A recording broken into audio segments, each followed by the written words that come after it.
Ya, assalamualaikum warahmatullahi wabarakatuh.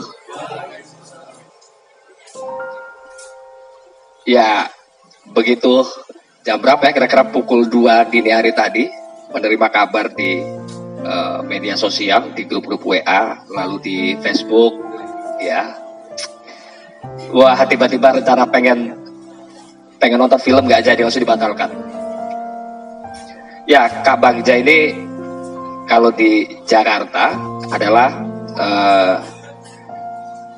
dua orang selain Bang Muhyiddin Arubusman yang punya perhatian luar biasa terhadap PMII, termasuk ke individu, salah satunya saya. Jadi tiap kali bertemu, yang dia bilang atau sering sekali dia bilang tuh, bayangan diri Kak Bagja yang ada pada diri saya, kira-kira begini dia bilang. Saya kalau ngeliat kamu, itu mirip saya dulu, kurus, gondrong, dekil, ya itulah saya dulu, dia bilang begitu. Jadi tampilan saya itu selalu mengingatkan dia tentang masa mudanya ketika di awal-awal aktif di Ansor maupun PMII. Apa yang mesti diceritakan yang lain adalah soal bahwa dia ini orang yang meskipun sudah cukup sepuh, kalau diminta tolong dia mesti membantu. Jadi meskipun sudah mantan sekjen PBNU, lalu aktivitasnya sudah padat sekali, ketika ke daerah-daerah, meskipun hanya diundang oleh komisariat dan diskusinya di sekretariat, yang base camp kumuh, PM itu biasanya kumuh, dia mesti hadir. Nah, itulah Kak Bagja. Jadi selalu memberikan waktu yang luar biasa bagi kader-kader PMII. Makanya berkali-kali telepon, kadang dia suka telepon, di awal kalimat mesti dia bilang begini, hebat NTW ya, masih sering keliling, masih sering ngisi di PMII. Padahal saya tuh nggak ada apa-apanya dibandingkan beliau. Dan beliau juga selalu merendah, nggak ada apa-apanya dibandingkan Mahbub Junaidi.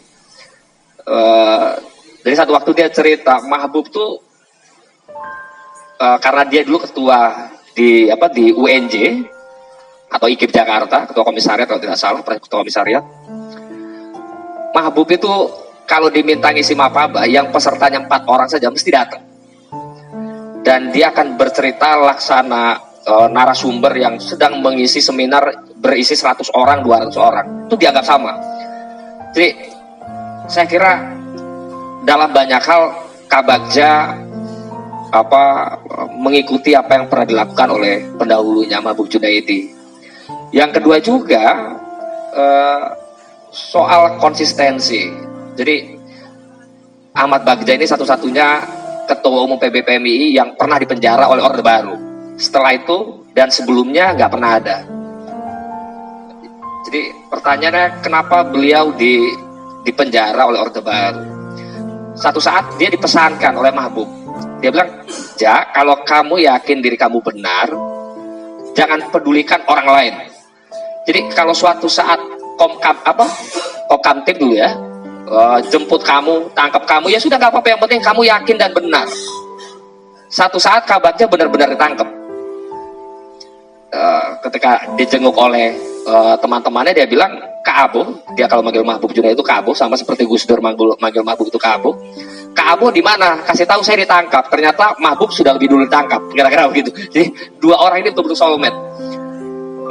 Nah, jadi ini bukan soal pengalaman pernah ditangkap, tapi soal konsistensi sikap.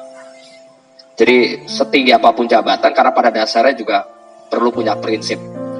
Nah, itu yang dia terapkan ke adik-adiknya dalam banyak hal. Misalnya ya tadi, dia tidak pernah memandang dirinya lebih tinggi dari adik-adiknya. Jadi tetap humble, tetap welcome. Bahkan kalau lagi nggak punya duit aja dia mikirin. Meskipun dia kadang-kadang hidup seadanya.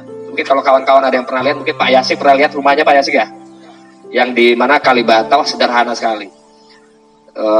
Tidak bisa membayangkan bahwa dia pernah duduk sebagai anggota Dewan Pertimbangan Agung, dia sebagai mantan sekjen PBNU dan lain-lain. Jadi dia hidup dalam kesederhanaan, dan karena kesederhanaannya itulah kemudian membuat disukai banyak orang.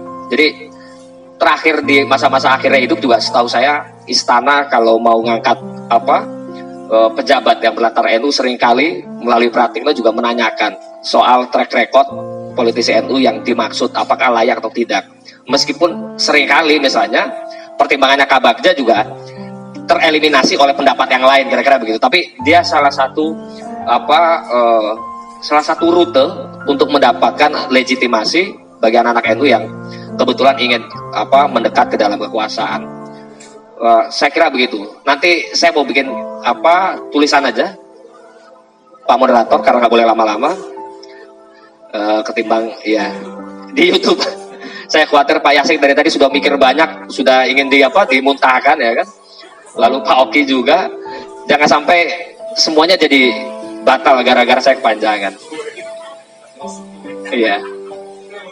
Ya.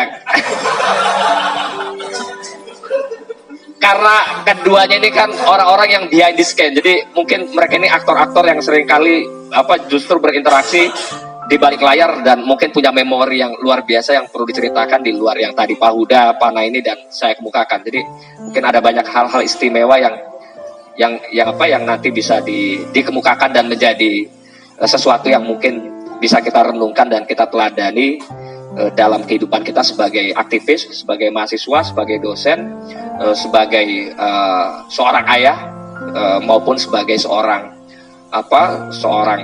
kakak bagi ribuan adik-adiknya se-Indonesia. Terima kasih. Wassalamualaikum warahmatullahi wabarakatuh.